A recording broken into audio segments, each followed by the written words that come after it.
welcome back to another episode of Raise 'Em Up. As we are continuing to journey through Justin Whitmel Earley's Habits of the Household, practicing the story of God in everyday family rhythms. And I think the rhythm piece has been pretty clear to us so far, but I appreciate here as we dive into chapter 3, which episode 3, chapter 3 lines up, guys. As we talk about discipline, I appreciate how the fullness of what he means, even in the title of practicing the story of God, comes out in discipline. Okay, Yes. which again, he's so similar to, I think Don did the same thing. I've seen it in all the authors that we've read so far. Like they do a great job of everyday life. But I appreciate as he kind of starts out with this segment about disciplining, and he kind of points out that on page 71, I'll go all the way there. Moments of, hence the problem as he describes how he's tried to discipline and what he wants, right? He wants control, he wants peace, he wants all this other thing. Yeah. And he gets through this whole thing of trying to discipline the family. He says, hence the problem. Moments of discipline are so hard because there's such a wide gap between what I want and what they need. And then he dives into this story of God thing. And looking at our relationship with God, and it's so powerful to me because he talks about how the dominant theme of Scripture is not our misbehavior, it's God's love in spite of our misbehavior. Yep. Right? So what a start for the chapter, what a start for the conversation. As you guys think about this chapter, I'm sitting there, well, actually, here's my relationship to this chapter. I thought about my coaching style. Yep. Like when I coach and I think about the discipline I have to do as a coach, and it challenged me to think of my choices, because that's typically where, if anger is ever going to creep out of my body, it's going to come when I'm coaching or something like that, or leading a group of junior hires on a retreat at 11 o'clock or midnight at night with the group of boys that is doing a symphony of fart noises, right? So like it's made me reconsider what discipline means in my own walk of life. But for you guys walking the parental trail, how did you guys feel about this chapter? So there are two parts. One is both me as a disciplined person, growing up in a culture and an environment where discipline was very heavy-handed, and then being a parent and deciding I was never going to be that kind of disciplinarian, and Tony and I having to figure out what discipline looks like with three pretty active boys, and then using love and logic, which was probably the biggest gift for us. Tell us about love and logic. And so the whole premise about love and logic is creating ownership for the child in the discipline process. So it's allowing the child to deal with natural consequences about their actions. And we found that to be the best way that our boys responded to discipline. And we weren't perfect at it, but what we realized is as we continue to raise the boys, that by giving them natural consequence, we'll give, for example, it's a chilly morning, right? So wear your jacket. Okay, forgets to put on the jacket and goes, we're heading out. We're not going back to get the jacket, sorry. So you sat in the car, you weren't able to play 2 hours in the park with your two brothers. That's tough. But not making it such a way where you're like yelling at them or screaming or making them feel shamed, but rather saying, hey, I didn't get to have fun. Do you think you remember the next time to bring a jacket? Yes, but then he forgot again a couple times. But it was that constant reminder, being consistent. And I think it's cool too, you brought up the coaching, because I've been spending the last 20 years of coaching, and I've realized that my coaching is so different from 99% of the coaches that I coach with. I'm not a yeller, I'm not a screamer, I'm not one who's very quick to Discipline. Right. Or get like consequences. Consequences right away. Okay. I want it to be, I want to know the story behind the story to your rules, which is great because I have a assistant coach who views world black and white, and so they're really quick to I will say too, though, you coach girls. Yes. And I've gotten to coach both now, okay? And I'm only doing this because there's a very memorable practice in my mind from this past season of basketball when I looked towards the end of the season. I looked at all the guys, and they're just being silly in warm-ups. Like, I can't. They're not warming up fast at all. They're very lazy with it. They're laughing about everything. They're starting to pull their shorts down, not in like an exposing way, but just to be silly because their shorts are at their knees now and all this other stuff. And y'all, wheels are off the bus, okay? Completely off the bus. Again, end of the season, getting ready for important tournaments. And I look at him, I said, am I just too nice? And I had 12 in the room, and they said, 8 of them go, yeah. Yep. And I look at him. This is in the middle of warm-ups. I'm stopping warm-ups to have the conversation with the whole team. The wheels are off the bus. And I say, what do you want me to do? Yelled? Is anybody in here like benefit from being yelled at? One of them raises their hand and goes, actually, coach, I kind of like it. It helps me a lot. And I was like, you need an assistant coach that can yell at them. Like, what am I supposed to do? Good cop, bad cop. Like, that's the way a lot of So I think there's some nuance to that, because I think even with Tony and I, it's not so much good cop, bad cop, but we provided two perspectives in our disciplining. And that's okay. Yeah. That's okay for one person to say, okay, here are the rules, or here are the boundaries, but then also have the capacity to have the conversation. Because I think that's the important thing with discipline. I loved he talked about reconciliation. It's not simply holding them accountable. It's finding the resolution at the end to see changed behavior, because ultimately that's what we're seeking. It's not about the current action in the moment. It's about how can this action teach you so that you don't repeat this action, but you also understand the consequences. Right. And changing the behavior is a big priority, but it's also reconciling the relationship. Right. So putting back what has been, torn apart, what has been broken. Yes. One of the things that we've been talking about in Young Mothers Bible Study this year has been how we probably have a natural tendency one way or the other, either to be very, firm and assertive, yet maybe not sharing our feelings, or we share a lot of our feelings to the point where we're oversharing. And so like we've been kind of finding that it's not, if you never show your kids your feelings, you're doing them a disservice. If you show your kids unhinged feelings, you're doing your kids a disservice. How can you be authentic in your relationship and discipling, which I think is what the heart of this chapter is? And there's a difference there, because I can, without any relationship, I can be an authority figure in the life of a kid, and I can be emotionally detached from them, and I can be an authority figure. Or I can be a loving presence that guides them and walks beside them, or I could be an emotionally very attached and cause them a lot of pain and detriment and shame. So it's really like, okay, you're probably going to lean one way or the other. And so how can you address that and kind of move yourself more central in the way that you approach your discipline? So, you said like, I'm not really a yeller, or I've said this before, I'll say it again. My big struggle with parenting is I'm so afraid that I end up letting fear cause me to have a bigger emotional reaction than is necessary and helpful. So I can be a yeller. I can be, why would you do that? What are you thinking? And put an emotional burden on my kids. And so that's the spot where I know I need to work. And I love that it's one of the themes in this chapter about discipline is what I want and what they need are two very different things, because what I want is control to satisfy my fear, and what they need is love. Yeah. Good. And direction. Yes. And absolutely. So like going back to where we kind of started with this, the story of God. Yeah. Okay. Think about it, right? Does God love everything that we do that breaks our relationship? No. Nope. Like, does he like all of our sin and all of the other stuff? No way. No. But how does God choose to respond? Like Justin points this out. God's response to our misbehavior is to love us back into relationship, no matter the personal cost to him. Yep. So parents, as you guys think about your discipline of your kids, is it inconvenient to love them back into the relationship and everything that's going to take?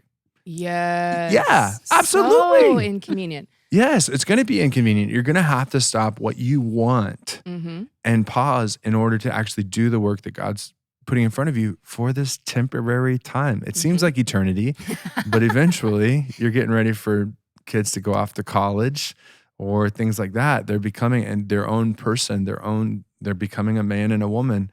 And you got to start honoring that. And your job on that end of discipline is coming to a close. And so it's so interesting that how important then it is for this season for you to love them back into the relationship.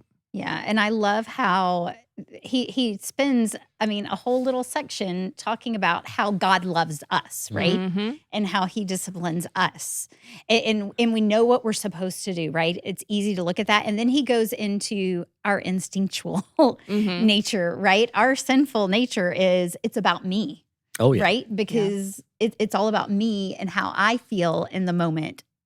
God doesn't look at us like that. God's not Exactly. thinking about how he feels. So I've got to stop. Yeah. Okay, it's not about me, and I need to look back and say, okay, it's not about me. I need to put other things before myself.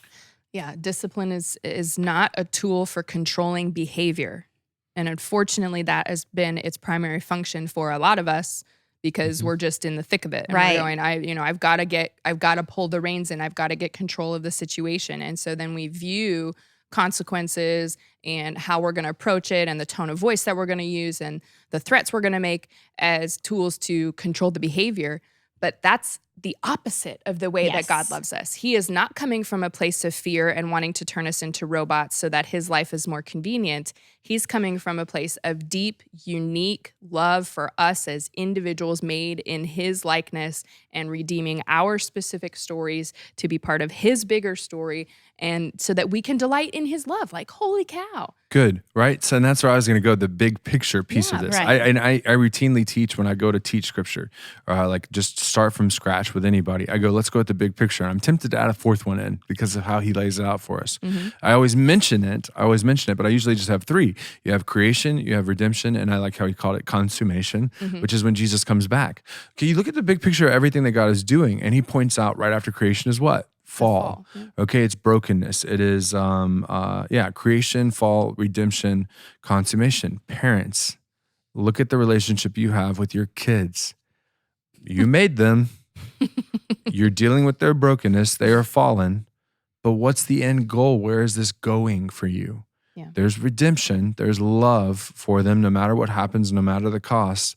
And ultimately that consummation piece of eternity with them and even just in the minor view of their lifetime with you, Yeah. right? That's the goal, is that they're going to be their own independent little person eventually, and you want that relationship still intact by the end of it. Yep. I think if you keep that big perspective of what's God's relationship with me, it can have just huge payouts for you as parents as you think about your relationship with your kids. Yeah. Yep. Yeah. So how do we change that mindset? How do we go from feeling like I want to control to this is a kid made in God's image that I have the opportunity and the responsibility to disciple toward Jesus rather than to control and maintain for my own convenience and comfort. You need And luckily, some- he gives us steps you need for some that. habits. Yes, habits. we need some He gives habits. us Yeah. habits. But before he goes into Yeah. the habits, he gives us, hey, this is probably why your instinct Yes. is this. Yes. Well, and just Okay, I so- just love the overview. I don't want to Mhm. read into the our mistake piece, but like just to give people a preview of what we think in our reaction. Yeah, I Yes. just want to read through those because it's Oh, I two love little it. lines, but Yeah. there's 1, 2, 3, 4, 5, 6, 7, 8 of these. Yeah. Like Yep. of just what we think in our reaction. So, and listener, just prepare to be seen. Yes. Prepare to feel He's called looking out. in my windows at my house. Yeah. Right. So when you see your kid's bad behavior, you can think this is an insult to me personally. And then the reaction is bitterness and revenge. What's the other one? They are doing this on purpose. Right? So I have anger directed at them because they did that on purpose. Okay, they do something wrong and we think there's nothing wrong. They meant the best. And our reaction then is to dismiss and ignore something that actually needs to be addressed. Mm. They just misunderstood. They can be reasoned with. The problem's education. Our reaction, useless words. And I laugh. I like that was y'all, good. that was me sometimes. I Oh my look back and I'm gosh. like, oh yeah, I thought talking to him would fix it. I see parents do this all the time. All the time. And it's All me the too. time. Oh my goodness. And I'm just like, if I don't reinforce the why behind it, then are Yes. they gonna get it? Well, because I'm serious in that one. Sorry, just not to focus on this one, but I see it so popular. And so again, I hope you feel seen. And I'm not trying to laugh at the approach. I'm I'm just trying to laughing at call it out so myself. it Me can too. stop. But like I'll see, like particularly in our school, like when if a parent has to be called in at the school, it's escalated pretty Sure. high up Yeah. there. and you'll see, and it's moms and dads, but I see it especially with dads. They'll come in, okay, well, this, and this, that's not who we are, and blah, blah, blah, blah, blah. And I was like, oh, it's the whole like fixing thing that we talk about, like trying to fix it, and we'll just be done with this. And it's like, the kid's not talking right now. There's no relationship. There's no education because there's no questions being asked. There's no process. There's no feeling seen. They have probably flipped their lid. Their brain is not at a point where they can hear. And they've been talked to a lot by now. And they're not going to suddenly go, oh, their brain is disconnected. We've talked about that before, but there comes a point where literally their brain's not functioning the way it should. But Dad, what's happening in Dad's mind? Dad is going, oh no, I've failed. I've got to get this in check for the sake of my son, for the sake of our reputation, for our family, right? So, and he's feeling like this is what he has to do in order to fix the problem, so that he can go back to his life. Right. But so again, how do we change this? We have to put on the liturgical lens that we talked about last week, which is to see things as a spiritual process, to see things differently, as looking at our little disciples of Jesus. And the tip that I love, maybe we need to do the What else do we have? So we see our mistakes, we see the mistakes of our kids, and what do we think? I want them to feel pain and shame for what they've done. Then they'll learn. Revenge. Oh, I'm frustrated and exhausted. I need to assert control to get the right result as fast as possible. Absolutely. That impatient, I need it fixed right this I don't minute. have time for this. Yes. We're in a hurry. Yep, I got other things to do. I see this play out a lot, not just in parenting, but just working with student ministries and some of adults. Oh, dude, at coaching. Chaperones and stuff like that. It's like, don't overreact to the situation. You're just going to amplify whatever. Just like you should have almost like my response in anything, and it's taken years, is not to have that shock look when your child confesses something or when something goes wrong. That's a big part of this chapter too. Your body language.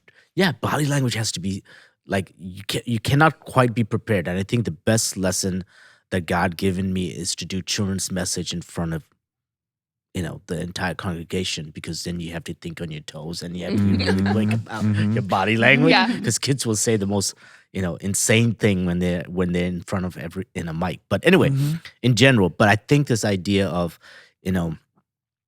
having a quick response right away, and our body deceives us with that, and instead taking a moment and just breathing through with them when you hear or when you see whatever's going on. And he's going to go into those. But there's this loss of control. Yes. This feeling like, oh no, I have to fix this right now. For whatever reason. Sometimes it's because you feel like there's a safety thing that's going to go down, or all this is going to eternally impact or something like this. And it's like, that's where I go that good old Southern Texas, bless your heart, right? Whenever this is happening. But I'm seeing the interplay between a lot of these, because a lot of times if you get to that point, I'm frustrated and exhausted, I need to assert control to get the right results. It's probably because at some point you said there's nothing wrong, they meant the best. Exactly. Or they just misunderstood they can be reasoned with. You tried the whole useless words education. That didn't work. So it's like all of these are just misdirected attempts in order to get. We have a few more here, right? Yeah. So what's one of the things that we think? I could do this right if it weren't at this moment. This moment is really inconvenient. I have got to get to work, or I've got 3 other kids I've got to do this with. This moment doesn't work right now. Answer the phone call. Got to answer the email. Got to get to the game. Got to get to dinner appointment. I'm abdicating my role of parent, right? Because as a parent, discipline is hard. It's not easy. I got to stop what I'm doing. I don't. And I got to stop everything else, and I need to address what I need to address. And then the final one, what we think. I am embarrassed, and I need to manage my reputation here. And so we have self-conscious behavior management, which usually does not go well. And I love the quote in the paragraph underneath this, page 76. But note that all of the above mistaken instincts have something in common.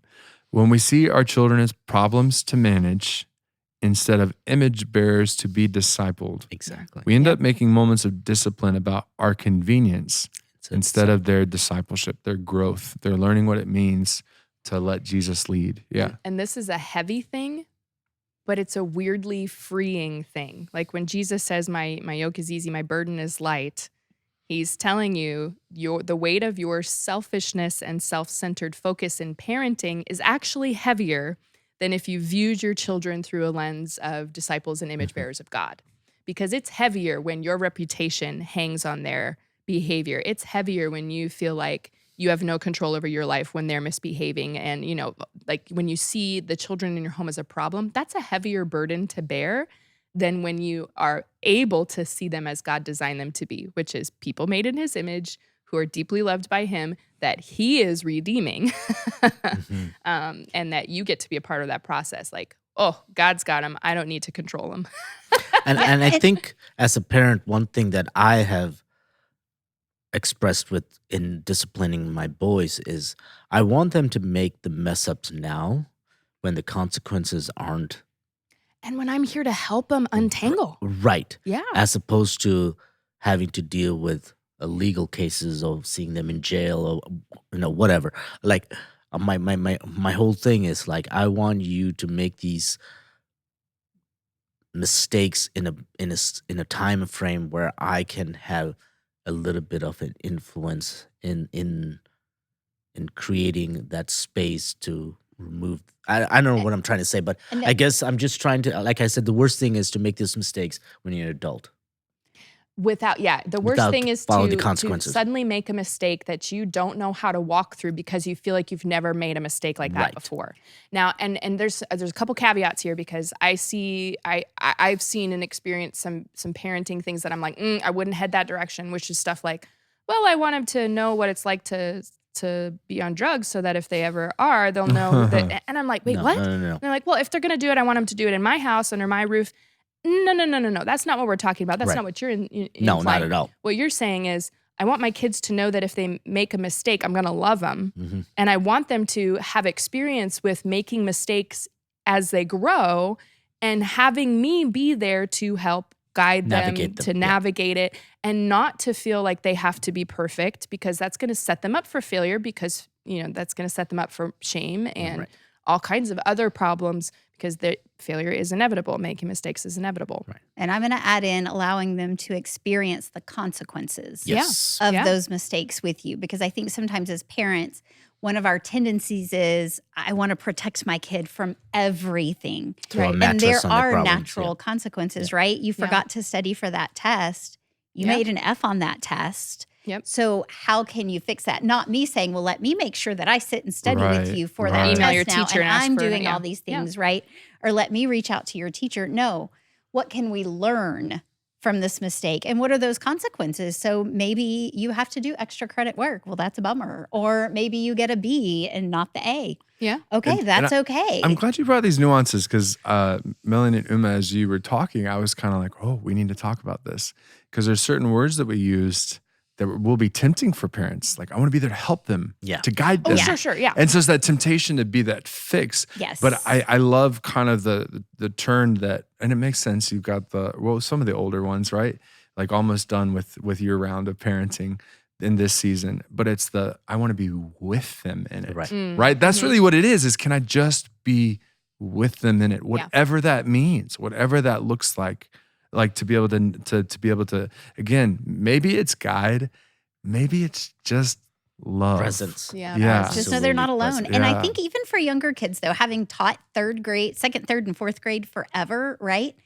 Even when I look at academic things and conflicts between kids, they said this, she said that, getting them together to talk about it and being a presence in the middle of it, being a presence, or not in the middle of it, but being a presence and guiding their conversations with each other to, tell them how you felt, tell them what hurt you, and being there to foster those discussions, not for me to say, you did this, and so this is the problem, but for them, to guide them to talk about it and to fix. Right.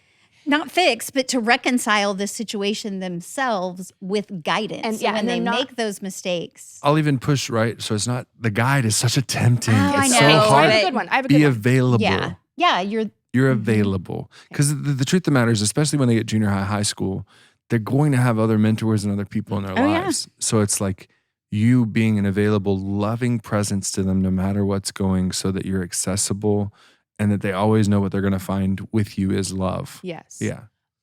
The analogy that I appreciate and that has been coming up for me a lot is parent as coach. And let me explain a little bit more fully, because you're not, let's say you start an absolute rookie, brand new to the sport, your coaching with them is going to be very hands-on at first. Mhm. You're not going to stick them in a game right away. Yep. Right? You're going to be teaching them stuff one-on-one.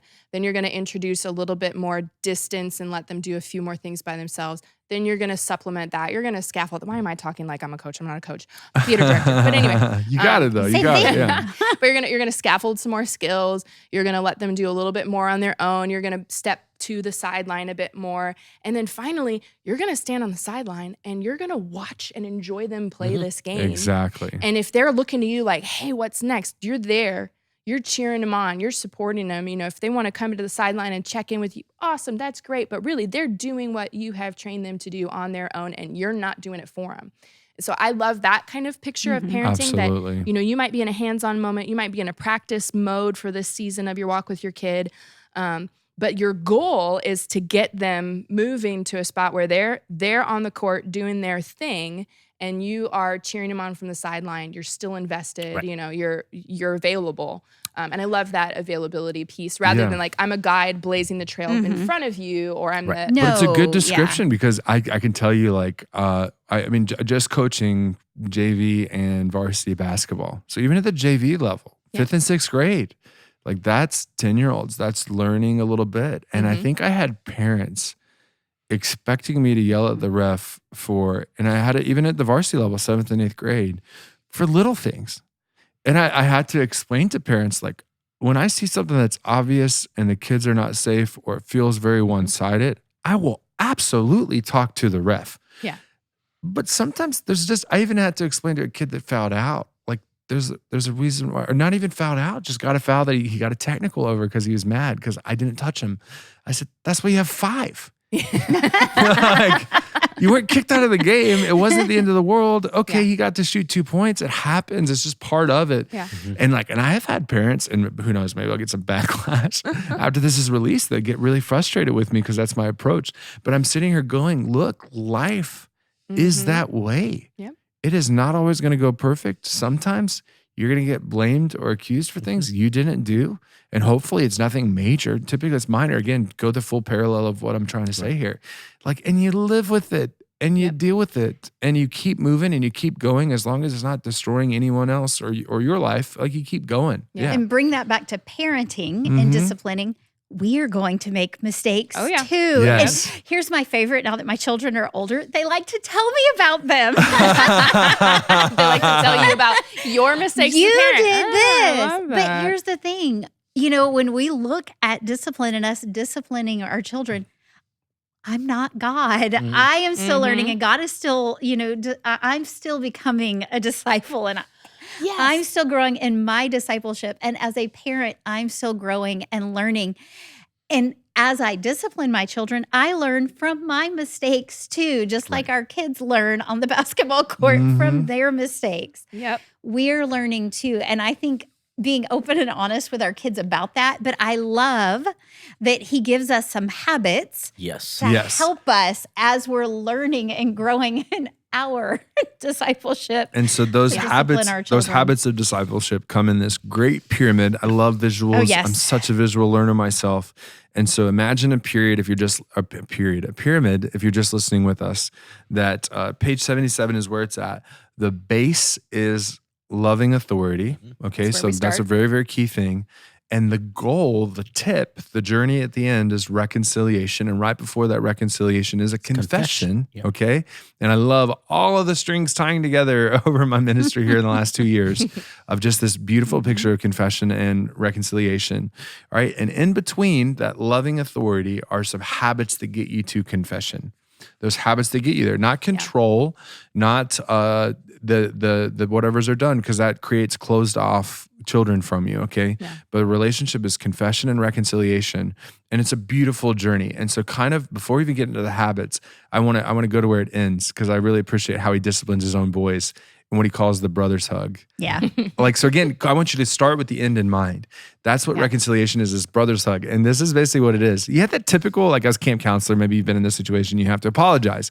You have to confess. Okay, that's the biblical word. And that means actually stating the words of what you did, saying it out loud. Yep. All right. And then getting the I forgive you. That's reconciliation. But this brother's hug is where then the brothers have to hug until someone smiles or giggles. They're smiling. And I thought that was hilarious because I am a grown man with brothers that are grown men. And I can guarantee you, if we were mad at each other and had to hug each other, it would take 10 seconds before one of us is laughing. Okay. Yeah. So I was like, this is so great to even think about. And he said, but I appreciate it too. Like, he started the chapter with a conflict with his toddler, right? Smacking him in the face. And he ended it with his approach now is to separate the space, go up and do that own hug and then tickle until he laughs. So the very last thing that toddler walking away from a disciplinarian situation is a joyful relationship with the people that were in conflict. Okay. Yep. So again, starts with loving authority, goes to, and that's the very key word is loving, not anger, not all this other stuff. Yep. Loving authority, being direct, not ignoring. And it ends with reconciliation and hug and joy. What are the habits that get us on that journey? What are the things we need to be thinking about? Well, starting with that loving authority, and what stood out to me was just this, like, the our kids need our love more than they need our anger. Mm-hmm. You know, real discipline. God doesn't treat us first with his anger, but if he is angry, it's coming from his love. Right. I'm trying to find the quote that was my favorite part about it. But yeah, that loving authority. So I am in charge. You are not in charge. And it's okay for that to be the way that it is for kids, because none of us are totally autonomous. None of us are totally independent. We all need to learn how to function within relationships and within boundaries, whether it's boss and employee or teacher and student, whatever it might be. We need to understand that we don't have full authority over everything that we do and say, because we are designed for relationships and healthy relationships. The two words that stood out to me in this chapter of what a loving authority looks like, it's involved. Mm-hmm. It's not ignoring. It's not hoping the problem goes away, resolves itself, and it's interruptive. Yes. Right. Which is that sacrificing of me and what I want and what I need in order to give this person what they need, Right. or what I want versus what I need. It's stopping in that moment. And it could be, I've got to take this child or these two children, whatever, whatever situation, we've got to be removed from the situation. And I need to be focused with them. And you might be late to church or late to school. And I might have to turn the burner off and stop my process of dinner instead of yelling across the house and hoping it fixes itself. Mm-hmm. Right. There's so many things that it's like. You might have to say to the person on the phone, hey, I'm going to need to call you back because I need to go love my child. Yep. Right? Yes. I think one experience that taught me and Tony a lot about, even in the same household, parenting is going to be in different ways. Because each child is uniquely gifted, right? Yes. And so what may apply to one child is going to be slightly different. Our youngest had his older brothers speak a lot for him early on. So he didn't vocally communicate a lot. And we realized that one of the ways he shows affection is through his physical touch. The boys misread that as him being physical with them in a mean way. Oh, okay. And so he would come and give them a punch on the shoulder or hit them, but he was just saying, I love you. They didn't see that. And so she was observing the behavior, and she's like, he's just trying to communicate that he loves you. Yeah, he's trying to connect. Right. Because he's always, the third of three boys, and he's always following them, wanting to do exactly, to now seeing them grow as men in my house, hugging each other constantly. And he won't ever say those words, but he'll put his hands around you and spend 5 minutes just embracing you. Yeah. And to this day, he still doesn't use words to communicate. But because we have affirmed him that it was okay to use healthy physical touch, right, he's using that in a positive way. And I love that, because that highlights a habit number 5, which is be relentless in seeking understanding. Yeah. Yes. Because that's so part often of the we're discipline. we're in anger mode, control mode, and we Right. skip over the understanding. And in understanding, you don't know how many times I've been like, oh, I had it totally wrong. Right. Exactly. I didn't know this was happening, or I thought this was the intention, or I completely missed that this had happened 5 minutes ago. Which again, love Which is is where far more starting with powerful love, than right? anger. That's the phrase I was You're looking for starting earlier. with love. But It's that not- fifth habit goes back to being curious, Curious, not not judgmental, judgmental, yep. right? So not going And- to anger, and that's gonna, asking questions. Tell me more. I wonder, Yep. And that's all going to come from a moment of pausing. Yes. Yeah, so we Habit start number with two. love. Habit number two. You Yeah, start start with with love. okay. Let me remind you that I'm Always in charge. has to So be we need there, to yeah. stop. You're hitting your brother right now. That has to stop. Yep. I need you to stop. Yep. So you're the authority with love. We've got that. We've got the danger stopped. I have exerted my authority. We have ended. The problem. But I love you, and we are now having a communication or a connection of some sort. Yep. Then I have to pause. Yes. For me. you For me. and for them. Yes. Right. So everybody, that 10 seconds, the count to 10, the take 10 steps away. Mhm. That's true for parents. Pausing before you walk into the door to address the screaming and the yelling. Mm-hmm. Pause. And in that moment, you might also pray, Which is habit right? number 3. Habit Pray and number talk to 3, yourself. saying, God, I'm going to need you. God, I need to remind that you do the same thing for me. I know? loved this section. Laughed out loud so many times. Like, if your child has hit his brother, it is very helpful to remind myself that I am also an angry person who wants to control the world through force. I am also a proud person who dislikes authority. I am also an anxious person and a panicky person. To put yourself on the level of your kid as a fellow brother and sister in Christ, as somebody who needs to be discipled the whole life long, that's such a great place to start the conversation with your kid. And it comes from a source of humility. Yes, yeah. And I think that's important too. I think as parents, that needs to be, or that is one of those characteristics that adds into this is humility, the posture of humility. And I love it, the way this habit wraps up. It says, if I do not pray as a habit of discipline, I am by default making a habit of parenting alone in those moments. Exactly. And that's dangerous. And so I'm praying, I'm disciplining without God. I'm not bringing him into the moment, and that's a dangerous place to continue to have a habit. Mm-hmm. Absolutely. So parent with God by pausing, by praying, inviting him into the moment, recognizing for yourself what's going on. And then I like the habit number 4. It points out, use body language and space more than words and threats. Yes. Woo! Called out. Yeah. Okay. And even so, it's funny. Like, again, I remember very vividly, I think I referenced this in a previous podcast episode, a practice where I lost it on a kid, like in a way of like, why are you criticizing everything that I'm doing every step of the way? I just, and everybody paused, everybody froze because they don't mean it. Oh, blah, blah. I did all those habits. Right. What needed to happen was interrupting. We're not going to get to everything we wanted to do in practice today. Mm-hmm. I needed to pull him aside and go talk to him using body space, communicating love. Because it's funny, I'll see parents so often get so angry at whatever body language their kid is giving to them while not recognizing the body language they're giving to their kid. Me, totally me. And I know my face does a whole lot of things that I tell myself I'm not responsible for, but I really am. I told my son just last night, I said, quit giving me that dirty look. And I felt my face. I knew he was doing it because it's what he saw in me. So it's not use your body language in a way to control your kids more than you use your words. That's not the habit. The habit is use your body language to communicate love. Yes. Rather than words, too many words, or threats, or words that control. So and make your words be meaningful too, right? Yeah. I love, and you commented on it earlier, but your child's at home and they call you a butthead. You might respond with, "No, we don't talk like that." Hey, Yes.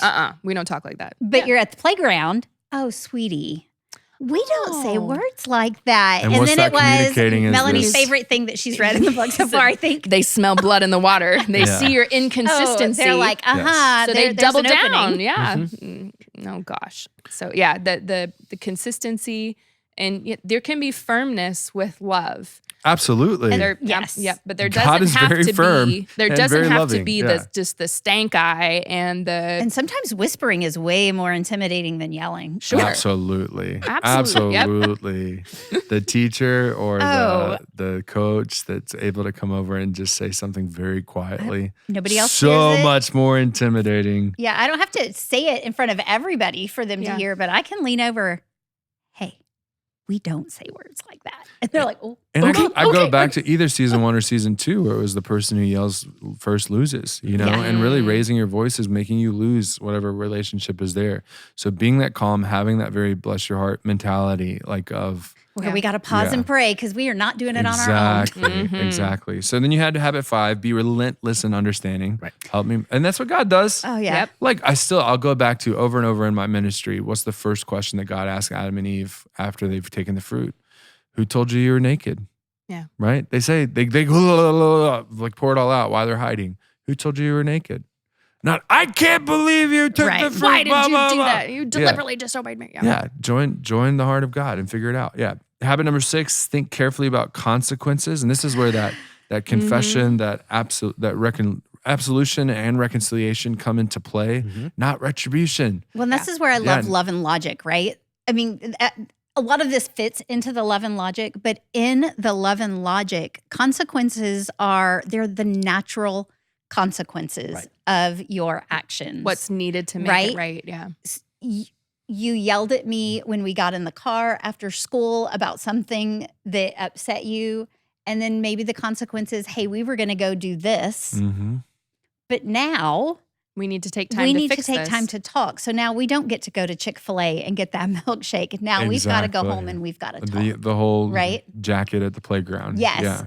You didn't bring your jacket. So there's your natural consequence. And my favorite love and logic phrase, that's a bummer. That's my favorite too. Yeah. That's a bummer. I've used that quite a few times. My Kid boys yells at you. Mine too. Kid yells Mine at hear you when you're on the way to Chick-fil-A. You're on the way to Chick-fil-A, which is everybody's favorite. And, well, you're stupid, Mom. Oh, that's a bummer you just said that, because what that means is we're not going to go get God's chicken. Yeah. Which is, I mean, Uma would say that's at Popeyes, but okay. But yeah. And the fact that you don't have to throw an extra consequence if you've sorted through the problem and reconciliation has occurred, meaning the behavior has been addressed, confession has happened, the relationship's restored. You maybe don't need to ground them for a week or take away a show on tomorrow night. And this is love and logic. The consequence needs to fit the crime, right? Yep. So again, it's more of a, like, I love the playground. That is a great analogy of you needed your jacket so that you could go play on the playground. You chose not to do that. And so that means you're not going to go play on the playground, right? Not you're grounded for a week or I'm taking away your phone. Like, the consequence has to fit. It has to be timely, pretty immediate, things like that in order for it to actually stick. Otherwise, it's just Mom and Dad want to control me. So they're going to do these specific things. I know how it's going to work. And then I don't know how many of you were grounded when you were in school, but you're going to try to find a workaround to that, right? I'm going to try to find a loophole. Or you're going to forget. If my consequence was natural, and I was playing with my friend and then I had to go home because I called them a butthead on the playground and I didn't get to play anymore. There's my consequence. That's good. They didn't even bring that out, but that's so true, right? On the playground, as you know, we don't use those words. Looks like we're going to have to go home. Right? I mean, whatever happened, or sit down for 2 minutes and so that we can make sure we don't. Right. Yeah. And we're also, I talking think about this. The play has stopped. With the younger kids, we're always afraid of tantrums, right? Like I remember with our boys, it was always in the supermarket, grocery store, and we would just one of us would take the child, and the other one will be done shopping, and we'll go home. I've pushed mine out of Walmart in a basket, screaming. And well, people are looking at that's me, not and the I'm place like, to sit down in the middle of the discipline. aisle. We're not doing and discipline there. Yeah, We'll sorry. Let them take cry what it out we a have. minute. It might just take be. the When they audience away. calm down, then we'll sit down and talk. But not in that moment, because all you're doing is escalating your own emotional response at that moment. So And so that's the kind of the sandwich of the pyramid. Those are those habits that help us get to confession. I appreciate it said apologies as confession, which means it's not just I'm sorry. What are you sorry for? Mommy, I'm sorry for calling you a butthead. Yes. Do we have to put a little censor on this episode? I mean, we've been using some inappropriate We have said language. butthead We a have few said butthead a times. lot. 4 times. Butthead's I don't know. No, but it's true. Yeah. And then practicing confession. And I know this is very difficult for my kids right now, but saying, no, we're going to look each other in the eye and we're going to say what we did. What are you sorry for? And not, it can't be sorry. Yes. Like some Actually silly give thing. words to it. You have to say, you have to admit, you have to. And again, I think I would even encourage, use the words, I confess, right? Say it. That is a deep word that you can be teaching. And I am sorry for that, or I apologize for that. Or even just, I apologize for this. I confess that I did that. I'm owning the fact that I did something wrong. And I think what they say on page 85 is really important. We say words of confession not always because we mean them in that moment, but because we want to mean them. So when you ask our kids to apologize or confess, we know that they may not want to be doing that right then and there. But we know that in our hearts, we want to be in a spot where we're confessing and we want to mean the apologies. And so we need to make the habit so that the heart follows. And I think that's really important. So it's a way of saying the things we desperately don't want to say so we can mean the things that we desperately want to mean. I thought that was a great quote. Absolutely. And it all leads to that reconciliation moment of you start with love so that you can end with love. You can end with joy and smiling and hugging and things like that. Connection, relationship restored, things like that. And so it's important for what that means. I'm gonna have to ask what that means for coaching. Like how do I make sure the relationship's good? Is it the old fist bump? Fist bump, high Is five. it the side hug? I don't know. Could be staring at each other till someone breaks and smiles. Or Because you know they're going to smile. I'd say that's true. The fact of this is you can't leave until they smile. It says you're going to have to hug and smile when it's over, right? Now, I will say I don't think that's going to work for everybody. But there's something. But yeah, so you do not have to adopt this brother's hug for your kids. And that might not be a safe, healthy thing for the particular kids you've got and their love languages, things like that. But is a forced smile okay? Yeah. Absolutely. Yeah. Yeah. By acting like we're sorry and reconciled, that we cultivate the desire to repent and be reconciled. Yep. We've got to practice it, right? Exactly. I've got to practice it. And with that apology as confession, if you have anything that you need to apologize for or confess, including and not limited to your initial nasty response. Look that you gave them or yelling or, everybody's I got ripped you a new something one to and I was confess in a wrong. conflict. Yeah. Everyone does. Like, so again, being able to say as a parent, I confess I raised my voice. I shouldn't have done that. Yep. I'm sorry. Will you forgive me? Yep. Right? I apologize for the look that I gave you. That was not respectful to you. Will you forgive me? That doesn't undermine your authority.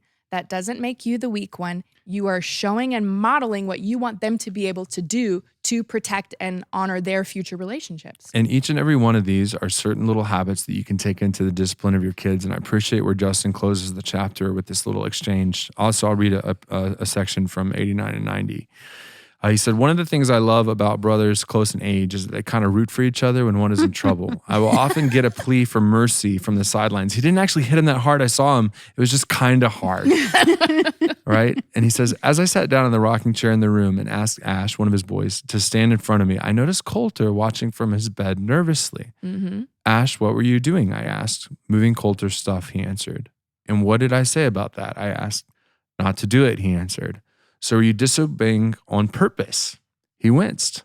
I could tell from his pursed lips that he felt bad and was struggling to keep his composure. Yes, he looked down. Remember, words lead the heart. There are reasons we do slow, precise confessions because voicing reality reminds us of the weight of reality. In this case, Ash admitted that he disobeyed on purpose. I could see the remorse and guilt fill in his eyes.